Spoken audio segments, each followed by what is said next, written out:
देखिए, यूजीसी को लेकर लगातार जो है श्रवण समाज के अंदर में जो विरोध चल रहा है, उसकी जो जोर और लहर है वो पूरे भारत में फैल चुकी है।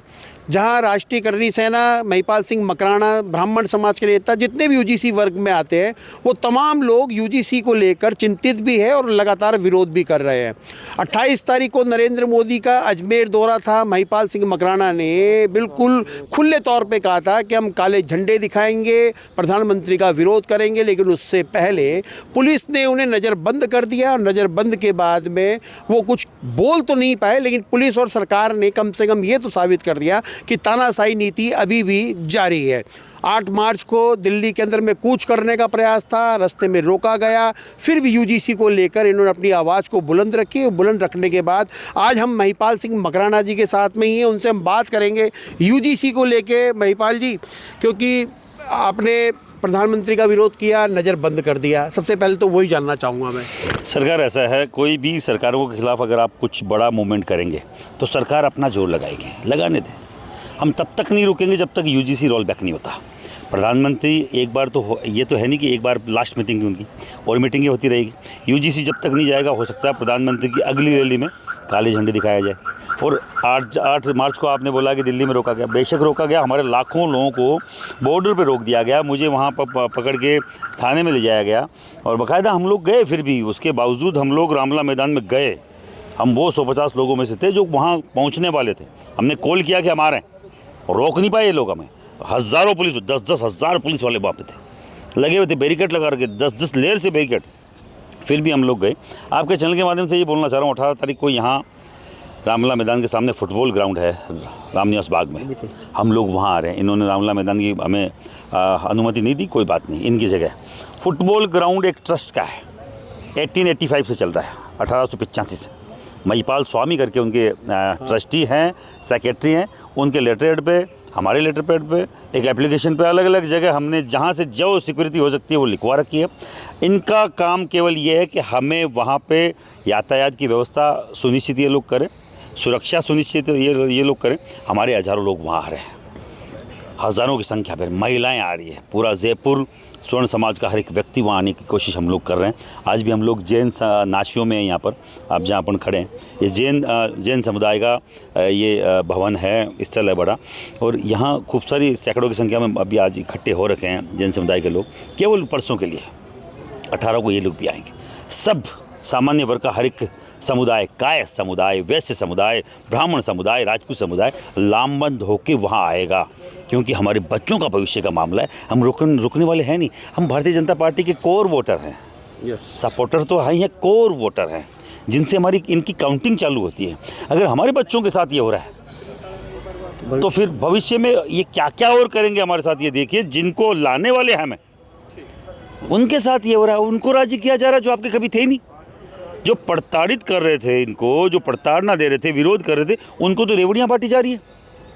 और जिनसे हम प्रताड़ित हो रहे हैं और होने के बावजूद इनको हम लेके आए, राजी उनको किया जा रहा है। जो प्रताड़ना इनको दे रहे थे, विरोध इनका कर रहे थे। हम सपोर्टर हैं, वोटर हैं, कोर वोटर हैं, उनको ये हर दिन कहीं ना कहीं दमन की नीति अपनाकर हमारा मान मर्दन, हमारा कहीं ना कहीं स्वाभिमान खंडित करने का काम ये कर रहे हैं। कतई बर्दाश्त नहीं करेंगे। अच्छा महिपाल जी, क्योंकि बात यहाँ पर ये आती है कि जैसे किसान विरोधी कानून लेकर आए, उसमें 700 किसानों की मौत हुई, तो क्या लगता है यूजीसी के अंदर में भी कहीं ऐसा तो नहीं है, कहीं ये कानून ही खून मांग रहा हो यूजीसी वर्ग का? सरकार, अगर एक भी कतरा सामान्य वर्ग का इस धरती पे गिरा तो वो दिन इस व्यवस्था का अंतिम दिन होगा। मैं चैलेंज करके बोल रहा हूँ। मुझे मालूम है, हम पे लाठी चली तो भारतीय जनता पार्टी के स्वयं पे लाठी चलेगी। हम पे लाठी चलने का मतलब है उस आरएसएस के उस विचार पे लाठी चलेगी जिससे हम आज भी 100 साल से जुड़े हुए हैं। मैं बाल्यकाल से स्वयंसेवक हूँ आरएसएस का। क्या मुझे ये सिला मिलेगा उनके समर्थन करने का, उनका स्वयंसेवक होने का, कि मेरे बच्चे जन्मजात अपराधी घोषित होंगे? मेरी बच्ची जो वहाँ जाके कहीं ना कहीं प्रताड़ित होगी, अपनी इज्जत आबरू बचाने में अक्षम होगी, वो कुछ नहीं कर पाएगी अपनी इज्जत के लिए, अपने स्वाभिमान के लिए? हम लोगों की महिलाओं ने, हमारी माताओं बहनों ने जोहर किया है हमारी इज्जत बचाने के लिए। हम उन परिवारों से आते हैं, उस व्यवस्था से आते हैं। हम सामान्य वर्ग के लोग हैं, गर्दन कटवा सकते हैं पर झुकेंगे नहीं। हम लोगों ने 50-60 साल कांग्रेस की दरंदगी देखी है, उनकी हैवानियत देखी है, हमारे लोगों के साथ उनका वो वैशीपन देखा है, लोगों को मरवा दिया उन लोगों ने, फिर भी हम भारतीय जनता पार्टी के साथ खड़े रहे। हम खड़े रहे उस व्यवस्था के साथ, आरएसएस के साथ, कि भैया ये वो लोग हैं जो कहीं ना कहीं हमें इनसे मुक्ति दिलाएंगे। ये मुक्ति है, ये मुक्ति के नाम पे हमारे बच्चों को फिर वापस से धकेला जा रहा है, मारा जा रहा है, घसीटा जा रहा है, इस तरीके से हमें प्रताड़ित किया जा रहा है कि उन लोगों को तुमने वो पावर दे दी कि हमारे बच्चों को कभी भी किसी भी एक एप्लीकेशन से कॉलेज से बाहर कर देंगे, अपराधी कर देंगे, जेल के पीछे पहुंचा देंगे। कतई स्वीकार नहीं करेंगे, न स्वीकार करेंगे, न हम सहन करेंगे, हम विरोध करेंगे जब तक इसका वापस रोल बैक नहीं होता। अच्छा महिपाल जी, क्योंकि मामला बहुत बड़ा हो गया है, देश के तमाम यूजीसी वर्ग के लोग आए हैं, लेकिन अभी तक भारतीय जनता पार्टी के, क्योंकि आप कौर वोटर बता रहे हैं, संघी बता रहे हैं अपने आप को पूरा, कि आप बचपन से संघ में हैं, फिर अचानक भारतीय जनता पार्टी, ये जो यूजीसी वर्ग से जो अपने राजपूत आते हैं, ब्राह्मण आते हैं, वो अभी तक मुखर होकर क्यों नहीं बोल पा रहे? क्या मजबूरी है उनकी? सरकार, हमने वो कमज़ोर नेता पैदा किए हैं, आज मालूम चला है। हमने अब तक जो नेता भेजे हैं इतने कमज़ोर भेजे हैं कि वो अपने बच्चों के भविष्य की बात भी नहीं कर पा रहे हैं। हो सकता है उन लोगों के हज़ारों करोड़ रुपए घर में पड़े हो, उन लोगों ने अपनी ये इस देश को लूट के करोड़ों अरबों रुपए घर में रख रखे हो, उनके बच्चों का भविष्य कहीं ना कहीं अमेरिका और लंदन में हो, पर मेरा बच्चा, मेरे उस गरीब सुदामा का बच्चा यहीं सरकारी स्कूल में पढ़ने वाला है, और वो फेस करेगा इस चीज़ को कि साहब ये यूजीसी का है तो हम लोग विरोध करेंगे, हमारा नेता नहीं करे। हमारी गलती है कि हमने कमज़ोर नेता पैदा किया। आने वाला समय जो संघर्ष का समय है, संघर्ष हमेशा ताकतवर व्यक्ति को पैदा करता है, संघर्ष कमज़ोर को पैदा नहीं करता। जो कंफर्ट जोन है जिसमें कहीं संघर्ष की ज़रूरत नहीं है, वो समय कमज़ोर नेता पैदा करता है, जो एक कमज़ोर नेता आज हमें दिखाई दे रहा है। हमारी गलती है, हम इसको बाकायदा क्योर भी करेंगे, सही करेंगे वापस से, कहाँ दिक्कत है। हर 5 साल में नेता बदलते हैं, ये तो वो बाग है जो हर 5 साल में नई फुलवारी जहाँ खिलती है। विधानसभा लोकसभा में भेजने वाले हम लोग हैं।